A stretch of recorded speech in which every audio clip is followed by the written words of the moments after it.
ওম শান্তি। আজকের মুরলির তারিখ ৩রা জানুয়ারি ২০২৪। প্রাত মুরলি মধুবন। মিষ্টি বাচ্চারা, বাবার হয়ে বাবার নাম উজ্জ্বল করো। তোমরা সম্পূর্ণ পবিত্র হলে বাবার নাম উজ্জ্বল হবে। তোমাদেরকে সম্পূর্ণ মিষ্টি হতে হবে। প্রশ্ন: সঙ্গম যুগে বাচ্চারা, তোমাদের এমন কোন চিন্তা রয়েছে যা সত্য যুগে থাকবে না? উত্তর: সঙ্গমে তোমাদের পবিত্র হওয়ারই চিন্তা থাকে। বাকি আর সব বিষয় থেকে বাবা তোমাদের নিশ্চিন্ত করে দেন। তোমরা পুরুষার্থ করো এই জন্য যেন পুরনো শরীর প্রসন্ন চিত্তে ত্যাগ করা যায়। তোমরা জানো যে পুরনো বস্ত্র ত্যাগ করে নতুন নিতে হবে। প্রতিটি বাচ্চা নিজের মনকে জিজ্ঞাসা করো যে আমাদের খুশি কতটা থাকে, আমরা কতটা সময় বাবাকে স্মরণ করি।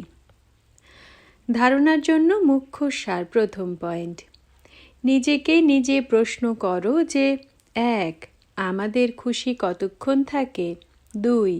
সর্বগুণ সম্পন্ন ছিলে, এখন শ্রীমত অনুসারে চলে আবার হতে হবে, এই নিশ্চয় কতখানি রয়েছে। ৩. আমরা কতখানি শতপ্রধান হয়েছি। দিন রাত শতপ্রধান হওয়ার চিন্তা থাকে কি? দ্বিতীয় পয়েন্ট: অসীম জগতের বাবার সাথে বিশ্ব সেবা করতে হবে।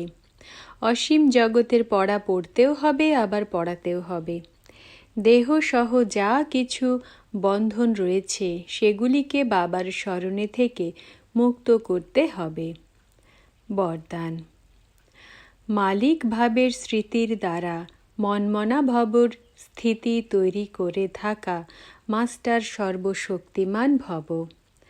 ব্যাখ্যা: সর্বদা এই স্মৃতি যেন ইমার্জ রূপে থাকে যে আমি আত্মা করাবনহার, আমি হলাম মালিক, বিশেষ আত্মা, আমি মাস্টার সর্বশক্তিমান। তাহলে এই স্মৃতির দ্বারা মন, বুদ্ধি আর সংস্কার নিজের কন্ট্রোলে থাকবে। আমি হলাম আলাদা আর মালিক। এই স্মৃতির দ্বারা মনমনা ভবর স্থিতি সহজেই তৈরি হয়ে যাবে। এই ডিট্যাচমেন্টের অভ্যাস কর্মাতীত বানিয়ে দেবে। স্লোগান: গ্লানি বা ডিস্টারবেন্সকে সহ্য করা আর সমাহিত করে নেওয়া, অর্থাৎ রাজধানী নিশ্চিত করা। ওম শান্তি।